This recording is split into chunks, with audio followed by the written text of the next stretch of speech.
Hi, my name is Phil Diorio.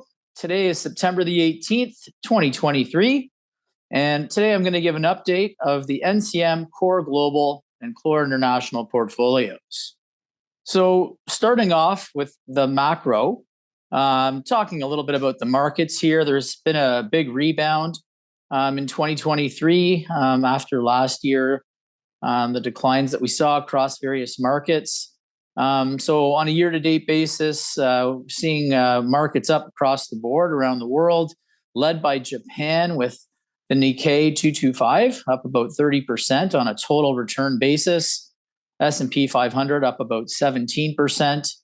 The stocks Europe 600 up 12%, and the emerging markets lagging at plus 4%. The most recent quarter, which we're kind of getting close to the end of, that being Q3, has been more range bound as stock markets have consolidated the gains that we've seen this year. In terms of the economy globally, I'd say it's a bit of a mixed bag. The U.S. has actually been quite resilient and has surprised more on the upside. Japan's been pretty steady.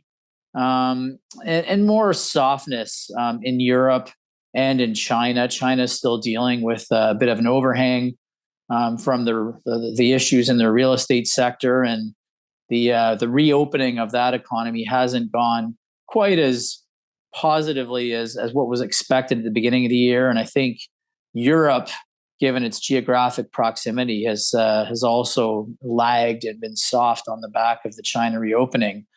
In terms of the recession, there's still a debate out there as to whether we're going to go into a recession or not.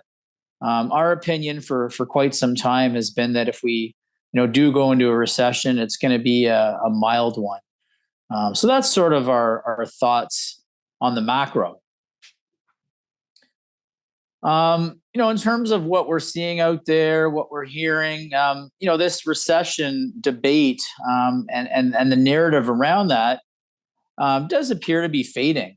Last week, there was a pretty big conference going on out in California, the Morgan Stanley Laguna Conference, which is an industrials conference. We had someone from the team at NCM at that conference.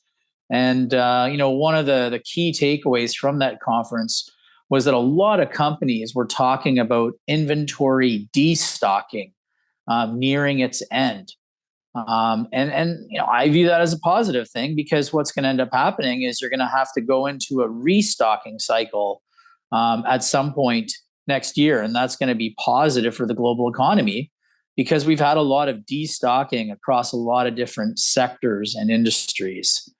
And the most recent Q2 earnings season, which wrapped up, according to these FactSet conference call transcripts, the word recession was mentioned a lot fewer times than what we've seen in previous quarters. Only 62 companies mentioned the word recession. That was a 45% decline from Q1, and actually the lowest number since Q4 of 2021. So it kind of feels like this narrative is receding. Another thing that we can try to look at are the leading economic indicators. There's a services purchasing managers index. There's also a manufacturing purchasing manager index. A lot of people look to these PMIs to see where the economy is going. And there's actually a mixed bag here. The services PMI index has actually been it's above 50 first and foremost, which is the difference between contraction and expansion. So we're above 50, which is a good thing. It's increased for 3 consecutive months now. The most recent reading in August was 54.5, up from 52.7 in July. On the manufacturing side, the index does remain below 50, and it's been below 50 for 10 consecutive months now. I guess the one positive is that the reading for the month of August was a slight increase at 47.6, up from July at 46.4. I think it's helpful if we actually look at the chart for these PMIs, and they've been in a downward trend going all the way back to October of 2021.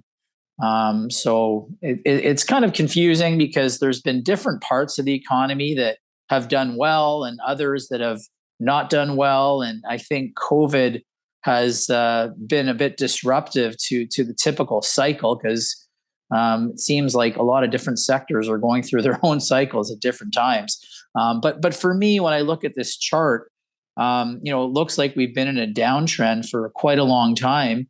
And now it looks like the servicing and the manufacturing PMIs are starting to hook up. So I view that positively. So now, in terms of what we're doing in the portfolios, sort of going back all the way to Q1, we've been adding more cyclicality to the portfolios, both the global and the international portfolio. 2022, as everyone knows, was a pretty rough year for the markets. We started to feel that a lot had already been priced in. And, the last several quarters, we've been adding in more cyclical sectors, industrials and technology, and a real emphasis on technology. And one of the reasons is that there's been a lot more growth in technology, and the revisions for earnings have been more positive in growth, as you can see in this chart here, which is just looking back at the last 2 months. The revisions for Tech Plus, and the reason it says Tech Plus is because Google and Meta and Amazon used to be in the technology sector. They were moved over to discretionary and communication services, but these are technology companies. And when you look at the tech sector, the Tech Plus sector, earnings revisions have increased by 6.7% over the last few months. We like this part of the market, and we've been adding to it. Another chart that we have that we can show you that just would emphasize why we like tech is this chart here, which shows the earnings growth looking out over the next several quarters. You're sort of into the upper teens for this Tech Plus cohort versus the market at sort of mid-single digits, trying to creep up to higher single digits as time goes on and the recovery takes place. So I've been adding to that technology sector. So just thought, we'd wrap up here. Our view is that the economy is in a bottoming process. There is a potential that we go into a recession as part of this process. We think it would be mild if it does happen. But we're positioning for the eventual recovery that we think is coming in 2024. We think it's important to do that before we get the all clear signal, because the stock market bottoms before the economy bottoms. So if you wait for the economy to bottom, the market will have already taken off. I guess one last point, that our portfolios remain constructed with high quality companies, companies that generate high ROEs and high returns on invested capital, that generate a lot of free cash flow with strong balance sheets. Thank you for your time today.